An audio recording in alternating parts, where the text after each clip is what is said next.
Hello and welcome to my second video on Arnhem 44. This is the end of the Allied movement phase of turn 1, so the Germans are yet to move. Over here in the north, obviously one airborne unit, and it's actually the only one that can reach, made it to the bridge. So the bridge that proved to be a bridge too far, but who knows, maybe today it won't be. The Germans are yet to move, but for instance, this one will be able to move here later on by first moving out, which costs an additional movement point, and then it can move in here, thereby blocking the advance of this unit. But anyway, that's for the German turn, and it hasn't happened yet. And this unit, well, this unit is basically guarding the blocks, the drop zone, and this unit is blocking a possible German reinforcements, which are to enter anywhere between this hex over here and this hex over there. So this basically forces them to enter further away. They could enter here, but then they will have to stop because they would be entering the ZOC of that unit over there. So that's what happened in the north. Close to Nijmegen and the Groesbeek Heights, we can see the American 82nd Airborne Division. I've denoted some ZOCs here as well. Obviously, these are not the complete ZOCs, but the hexes that really matter. This will block the advance of the German units straight to Nijmegen to reinforce these units over there. Also guarding a critical bridge. In one of my previous playthroughs, the Americans failed to block these roads, and this one German infantry unit made it over here as well.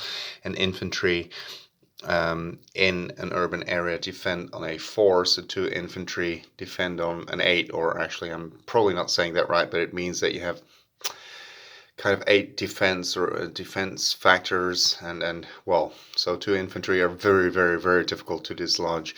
So you really want to prevent the Germans from easily reinforcing Nijmegen, especially from the east, which is close. So that's why these roads are blocked. Probably later on there will be some reinforcements coming from over there as well. So that's definitely something worth blocking.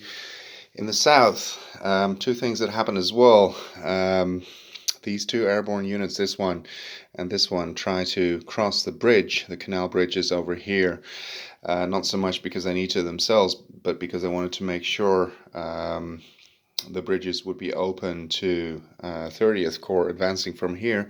Unfortunately, this one got blown and that one got blown. They're all considered to be pre-wired in this game and on a roll of 1 or 2, and I've actually put the dice there. There was a 1 and a 2, so they were both successfully blown. So I really hope for the Allies that this one is not going to blow. They didn't attempt to actually cross it yet because they couldn't. They didn't have sufficient movement points. On the turn that they dropped, the Allied airborne units only have 3 movement points left of their regular 7, so they couldn't actually make it there. But if this road, if this canal bridge was to be blown as well, the Allies will be in severe trouble because they will have to really go around, and yeah, so you could go here. But yeah, this is a trail, and it costs 1 movement point per hex, and a road costs half a movement point per hex, so it's twice as fast. But yeah, then they'd have to go this way, and that's definitely a lot more difficult. Other than that, yeah, I've just this unit is going to engage a German unit.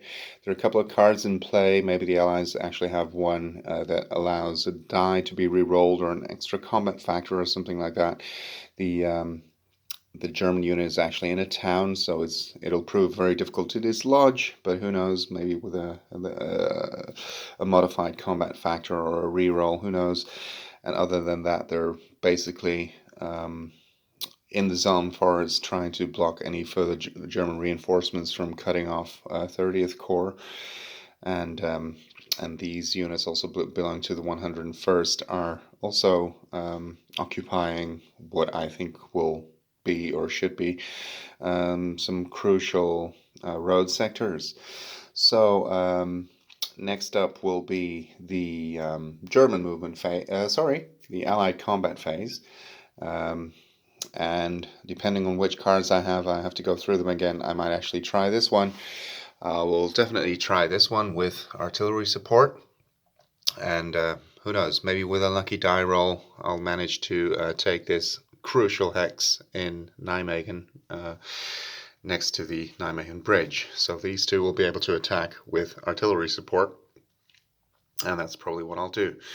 Over here in the north, I'm not sure if I'm going to attack. I could attack this one, but it's actually in forest. I could add some artillery support there too, but I'll see about that.